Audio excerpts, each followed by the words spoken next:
Pakistan peoples party के रहनुमा जानते हैं कि इलेक्शंस कैसे लड़े जाते हैं और कैसे जीतना। आपके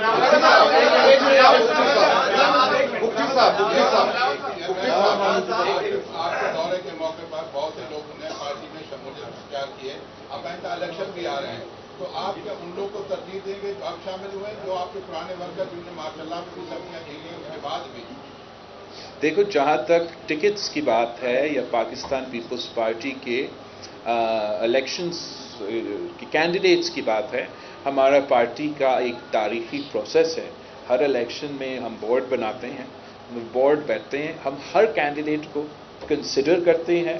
ऑब्वियसली दिल में हमारा पाकिस्तान पीपल्स पार्टी के वो जियाले जिन्होंने कुर्बानी दी, जिन्होंने मेहनत की, जिन्होंने बहुत सख्त टाइम पार्टी के साथ गुजारा, उनके लिहाज है, उनका रिस्पेक्ट है, वो हमारे एहसासे हैं। जब इलेक्शंस की सवाल आते हैं, पाकिस्तान पीपल्स पार्टी ने जीतना है, हमने जीतना है ताकि हम पाकिस्तान, बलूचिस्तान के और पूरे पाकिस्तान के अवाम का खिदमत कर सके, उनका भी खिदमत कर सके जिन्होंने पाकिस्तान पीपल्स पार्टी के साथ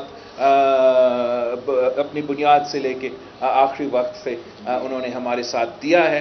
हर सियासी जमात का मकसद ये होता है कि हमने इलेक्शन जीतना है। मैं समझता हूँ कि हम ऐसे खूबसूरत कॉम्बिनेशन बनाएंगे, हर इलाके में ऐसी कॉम्बिनेशन बनाएंगे जिससे हम इलेक्शन जीत सकते हैं और अपने पार्टी को अकोमोडेट कर सकते हैं।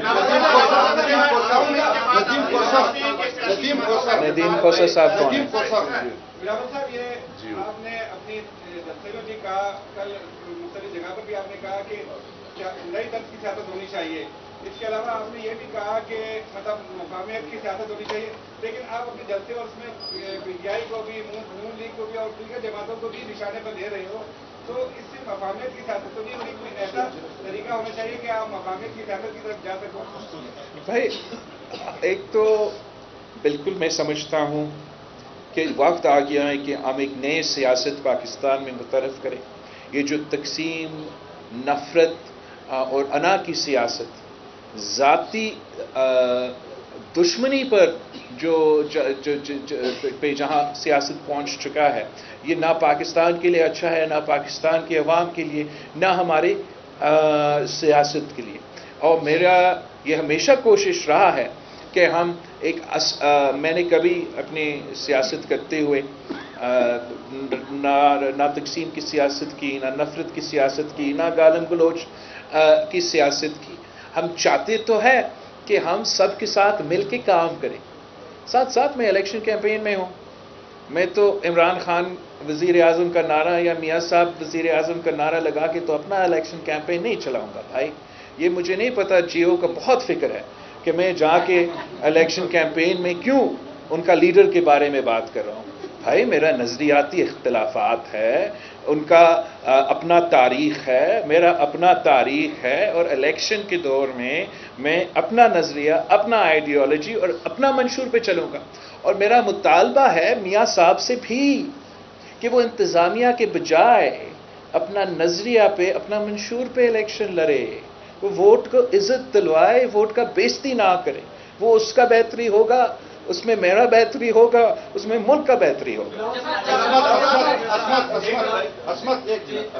आपने कहा कि असद जरदारी साहब ने वफाक से मुतालिक जो ज़्यादतियाँ हुई थी बलूचिस्तान में, उनसे जो है उन्होंने माफ़ी मांगी है, लेकिन ये जो तसलसल है ज़ातियों का इलाज की जारी है, लापता अफराद कैंप भी बलूचिस्तान में जारी है, इसी तरह तुर्बत में भी जो है धरना जारी है, हर तरफ जो है ये मामला ताहल जारी है। क्या आप जो है आप इलेक्शन जीतकर दोबारा माफी मांगेंगे या जो है ये जातियात ये खत्म करेंगे? ये जो है पीटीआई का इंटर पार्टी जो इलेक्शन है वो भी हुए हैं, चेयरमैन जो है बैरिस्टर गोहर को जो है नामजद किए, इस पर क्या कहेंगे? जहाँ तक माफिया हैं, मेरा ख्याल में वो ज़रूरी था। मुशर्रफ की आमरीत के बाद जब आप जो वैसे बहुत से जुल्म होता रहा बलूचिस्तान के साथ, नवाब अकबर बुगटी के साथ जो हुआ, जो आग बलूचिस्तान को, बलूचिस्तान के मुआशरे को लपेट रहा था, उसको एड्रेस करने के लिए सदर ज़रदारी साहब ने ज़रूर माफ़ी मांगी, मगर माफ़ी पे तो सिर्फ माफ़ी नहीं मांगी, माफ़ी मांगी 18वीं तरमीम पास करके इख्तियारात दिए सूबे को, NFC पास करके वसाइल दिए सूबे को, आगाज़ हुकूक़ बलोचिस्तान इंट्रोड्यूस करके सेहत, तालीम, रोज़गार, आपकी तमाम के तमाम मसाइल के लिए एक रोड मैप, एक रास्ता दिखाया। ताकि माफ़ी तो बहुत ज़रूरी होता है, लेकिन उन इश्यूज़ को एड्रेस करने की बहुत ज़रूरी है, उन फॉल्ट लाइन्स को कवर करने के लिए काम करने की ज़रूरत है। तो इस बार अगर अल्लाह ताला ने हमें मौका दिया, मैं चाहूँगा कि मैं ना सिर्फ जहाँ माफ़ी की ज़रूरत है माफ़ी देने के लिए तो तैयार हैं, लेकिन जो मसाइल है, जो ज़ख्म है, उसको मैं एड्रेस करना चाहता हूँ। मैं समझता हूँ ये इतना मुश्किल काम नहीं है, हम ये काम कर सकते हैं। हमने यहाँ के अवाम को अपने सियासत में, अपने मीशत में, अपने रियासत में स्टेक होल्डर्स बनाना, ये इतना मेरा ख्याल में मुश्किल काम नहीं है। ये काम इंशाअल्लाह ताला करके दिखाएंगे। खलील चेयरमैन साहब, जब से मियां साहब आए, जो हालात में पैदा हुए हैं, आप समझते हैं कि एस्टेब्लिशमेंट अभी न्यूट्रल है? जब से मियां साहब आए हैं, मुस्लिम लीग नून का और ये जिस तरीके से जलसा हुआ, इस इम्प्रेशन को ज़रूर आम पब्लिक में एक धचका लगा है, मगर उम्मीद है कि हम इंशाअल्लाह ताला आगे जाके इस इशू को भी एड्रेस करेंगे। हम चाहते हैं कि हम इस मुल्क को एक अच्छा तरीके से चलाएं, जहाँ सारे इदारे अपने दायरे में रह के काम करें। और हमारा एतराज़ भी खान साहब का दौर में ये था कि इमरान खान इस मुल्क का हर इदारा अपना टाइगर फोर्स बनाने की कोशिश में था, चाहे वो हमारा जुडिशरी हो, जो उसने वो जस्टिस फायज़ ईसा के ख़िलाफ़ रेफरेंस फाइल किया, तो कोशिश यही था कि उस इदारा को अपना टाइगर फोर्स बनाना। हर इदारा उसने इसका यही मकसद था कि अपना पार्टी का विंग बनाया जाए, और अल्हम्दुलिल्लाह, शुक्र अल्हम्दुलिल्लाह, हमने उस साजिश को नाकाम करवाया। अब हमें पाकिस्तान में जमहूरियत को ताकतवर बनाने के लिए, सिविलियन इंस्टीट्यूशंस को ताकतवर बनाने के लिए, पाकिस्तान पीपल्स पार्टी का हमेशा ये सोच रहा है कि एवोल्यूशन ओवर रेवोल्यूशन, और जितना हम काम करेंगे, जितना हम मेहनत करेंगे, जितना हम परफॉर्म करेंगे, उतना हम अपना स्पेस वापस ले सकेंगे, और आहिस्ता आहिस्ता सारे इदारे जो हैं वो अपने अपने दायरे में रह के काम कर सकेंगे।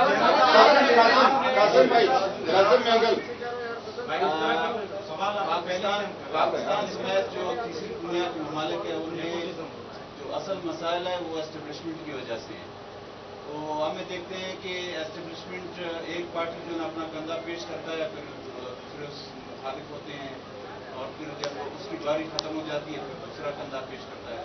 तो आप एक नौजवान सियासतदान हैं, आप नजरिए की बात करते हैं, तो क्या आप ये ऐसा इनिशिएटिव लेंगे कि तमाम सियासी जमातों को इस बात पे इकट्ठे करें कि वो एस्टेब्लिशमेंट का मुकाबला करें और उसका जो मुकाम है उसको वहाँ ले जाकर खड़ा करें?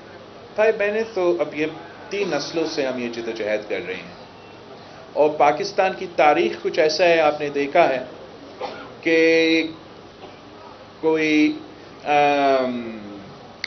ऐसे हुकूमतें बने हैं जो बिल्कुल ही सिलेक्टेड हुकूमतें रहे हैं, वो भी नाकाम, और जो कॉन्फ्रंटेशनल हुकूमतें बने हैं, कुछ उनमें से हम मैं समझता हूँ कि हमारा डिलीवरी को इस कॉन्फ्रंटेशन से नुकसान भी हो। इस्टेब्लिशमेंट चाहे पाकिस्तान का हो या दुनिया का हो, एक रियलिटी है।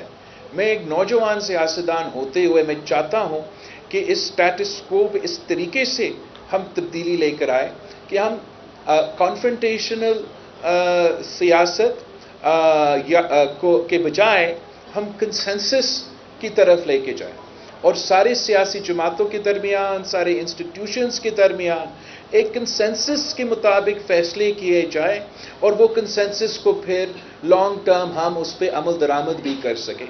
ये नहीं हो सकता कि पूरा पाकिस्तान को बताया जाए 2018 में कि ये जो खान है ये आपका मसीहा है, आपने इन्हीं के साथ देना है, बाकी सब तो गंदे हैं, और फिर 2023 आ जाए तो अब जो है कोई और ये फरिश्ता है, बाकी सब गंदे हैं। मैं समझता हूँ कि हम सब इंसान हैं, غلطی سب میں ہے. کسی نے اچھا کیا تو کہ وہی انہوں نے کہیں غلطی کیا ہوگا. اور ہمیں اپنے ملک کی سوچنا چاہیے, اپنے عوام کی سوچنا چاہیے. There's 24 hours in a day.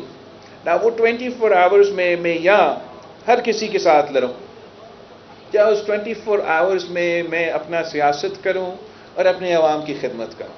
تو میرا خواہش یہ ہوگا, میرا کوشش یہ ہوگا کہ ہم جو عوام اس وقت تکلیف میں ہیں, جو مہنگائی, بے روزگاری اور غربت تاریخی سطح پہ پہنچ چکا ہے, جو معاشی بحران پاکستان اس وقت سے گزر رہے ہیں, ہم نے اپنا تاریخ میں ایسے معاشی بحران سے نہیں گزرے. تو اصل مسئلہ یہ ہے.